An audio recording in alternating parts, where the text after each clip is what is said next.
ఏమైందిరా పైసలు సెట్ అయినాయారా ఆన్లైన్లో కోర్స్ తీసుకుంటానవా? పైసలు సెట్ అయినా కోర్సుకి ఫీజు కూడా కట్టేసిన, క్లాస్ వింటాను ఆన్లైన్లో, బాగా చెప్తాను రా. ఈసారి కాంపిటీషన్ కూడా బాగున్నదిరా, మంచిగా చదువుకో. అరే నా మరదలు నన్ను పట్టించుకుంటలేదురా, అది ఒక్కటి నాతోటి మంచిగా ఉండు కదా. అసలు నా ఫోకస్ మొత్తం జాబ్ విన్నే పెడుతుండ్రా, నాకు అది ఒక్క టెన్షన్ ఉన్నదిరా.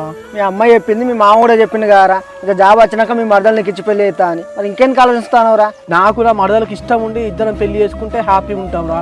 అంతేగాని మా మామ చెప్పినాను అమ్మ చెప్పినాను చేసుకుంటే అది కరెక్ట్ కాదు కదరా. తప్పలేక నీ మరదలకు నీ ప్రేమ గురించి చెప్పురా, మరి ఉన్న టెన్షన్ పోతుంది. బా శంకర్ ఏంది ఇట్లా సాడ్ స్టేటస్ పెట్టిండు? స్టేటస్ వర్కౌట్ అయింది, పిల్ల ఫోన్ చేస్తాంది. ఇంకేంది కానీ కానీ ఏమైంది సార్, మొత్తం వాట్సాప్ స్టేటస్ లని సాడ్గా పెడుతున్నావు? మా అమ్మ గుర్తుకు వచ్చింది, అందుకే అట్లా స్టేటస్ పెట్టుకున్నా. ఏమో సంతో, నువ్వైతే నా గురించి ఆలోచించి అస్సలు బాధపడకు, నువ్వు ఎప్పుడు హ్యాపీగా ఉండాలి. నేను హ్యాపీగా ఉండాలంటే నువ్వు నా పక్కన ఉండాలి మేడం, అప్పుడే నేను హ్యాపీగా ఉంటా. అబ్బా సంతోష్, చెప్తే అర్థం కాదా, మనం మంచి ఫ్రెండ్స్ లా ఉందాం. అబ్బా సంతు నా వల్లనే బాధపడుతున్నట్టున్నాడు.